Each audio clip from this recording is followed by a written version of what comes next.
Me logon e re të Partisë Demokratike me të cilën vijon fushatën, kryetarit Lulzim Bashaj duhet i shpjegojë elektoratit domethënien e saj.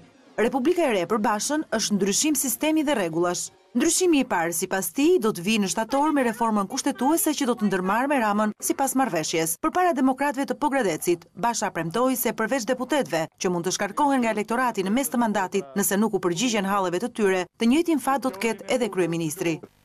Republika e re është Republika e standardit europian që nis kur politikanët ulin kokën para qytetarëve.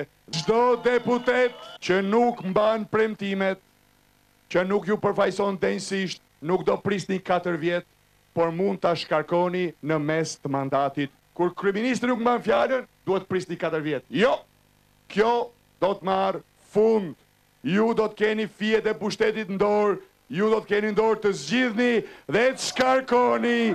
Por çfarë është Republika e re edhe në këndvështrimin ekonomik sipas Bashës?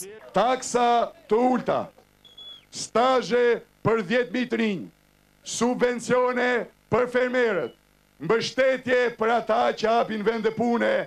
Kryedemokrati nuk ka hequr dorë nga ftesa për një debat televiziv me kryeministrin Edi Rama, duke argumentuar edhe arsyen se pse refuzon.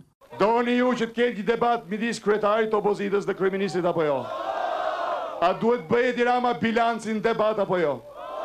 Bilanc nuk ka, program nuk ka, kjo është frika e Edi Ramës. Në fushatën e vet, Basha ka folur edhe për LSI duke akuzuar atë se i përdor qytetarët për pazare votash.